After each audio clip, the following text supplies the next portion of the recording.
2015, l'année de la gaillarde. Gaillardia X grandiflora gallo bicolore. Le Nation Garden Bureau, une association nord-américaine à but non lucratif qui fait la promotion du jardinage, a annoncé que l'année 2015 est officiellement l'année de la gaillarde. Regardons donc un peu cette plante populaire pour voir pourquoi elle s'est méritée une telle reconnaissance. Il y a 23 espèces dans le genre Gaillardia, toutes originaires du Nouveau Monde, avec la plus grande concentration dans le sud-ouest des États-Unis. La plupart des espèces sont des vivaces, mais il existe aussi des annuelles et des bisannuelles. En général, les gaillardes viennent de régions au climat plutôt sec. Le genre Gaillardia a été nommé par le botaniste français Auguste Denis Fougeroux de Bondaroy à partir de spécimens envoyés de la Louisiane. Il nomma le genre pour le naturaliste français Antoine-René Gaillard de Charentonneau. La première espèce décrite fut G. pulchella, une annuelle à petites fleurs bicolores rouges et jaunes. Gaillardia aristata. C'est lors de l'expédition de Lewis et Clark en 1806 que l'espèce vivace G. aristata, à grosses fleurs jaunes avec à peine un de rouge à la base des rayons,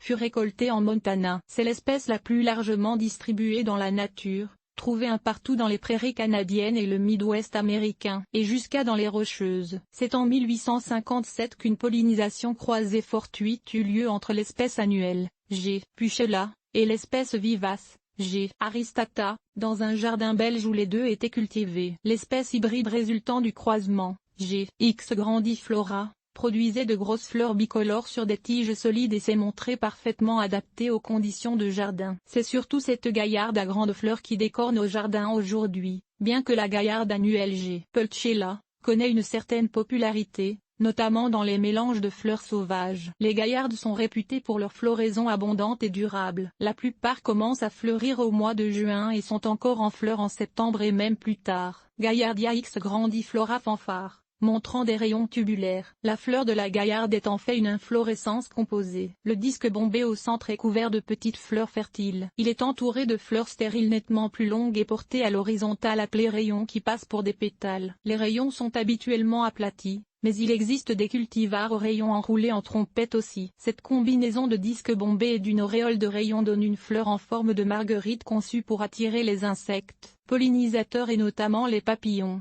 qui aiment bien atterrir sur le plateforme créée par de larges rayons pour par la suite pouvoir siroter le nectar des nombreux fleurons du disque. Gaillardia X grandiflora Sunrita burgundy. Habituellement les rayons sont jaunes à la pointe avec une base rouge ou orange, ce qui donne l'inflorescence bicolore typique du genre, mais il existe des cultivars aux fleurs entièrement jaunes, rouges ou oranges, et même, depuis peu, des gaillardes aux fleurs dites roses, plutôt pêche ou saumon. La forme originale de la gaillarde à grandes fleurs G. X grandiflora mesurait tout près d'1 mètre de hauteur, mais la plupart des sélections horticoles modernes sont nettement plus basses, et certaines ne dépassent pas 20 cm de hauteur. Les variétés de grande et de moyenne taille, surtout, font d'excellentes fleurs coupées. Gaillardia pulchella Sundance bicolore. Cette gaillarde annuelle s'est méritée un prix Sélection All America en 2003. La gaillarde annuelle la plus cultivée est G. pulchella et mesure de 45 à 90 cm de hauteur, selon la sélection. Si la forme sauvage avait des fleurs bicolores en forme de marguerite, en culture, on semble préférer les variétés doubles.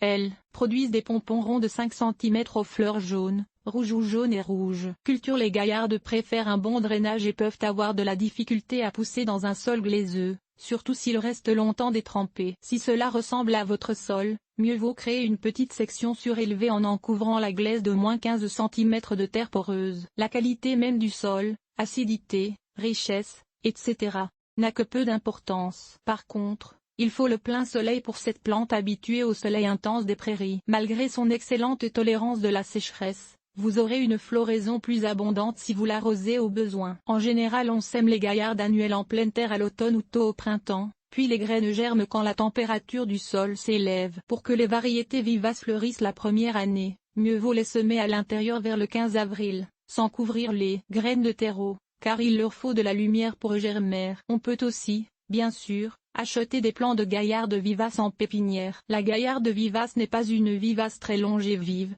on peut s'attendre à 2 ou 3 années de floraison mais rarement plus. Il est donc sage de la diviser aux 2 ans, car la division remet les pendules à zéro. Les variétés vivaces sont très rustiques, zone 3 environ, mais, malgré tout, peuvent quand même mourir l'hiver sans au moins la protection d'une mince couche de neige. Notez aussi, la floraison perpétuelle de la gaillarde vivace la fatigue et si on la laisse fleurir jusqu'au gel, il est possible qu'elle ne soit plus en vie au printemps. Certains jardiniers rapportent du succès en fauchant la plante à 15 cm du sol. On peut la faire avec la tondeuse, au début de septembre. On perd alors les derniers mois de la floraison, mais cette taille radicale tend à stimuler de jeunes repousses qui hivernent mieux que les vieilles tiges fatiguées. La gaillarde est peu touchée par les maladies et les insectes. L'exception est la jaunisse de l'astère, une maladie transmise par une cicadelle et qui provoque une bizarre floraison verdâtre. On ne peut la guérir. Détruisez toute plante qui en est atteinte. Vous trouverez un vaste choix de gaillardes tant dans les catalogues de semences qu'en pépinière. À vous de les découvrir.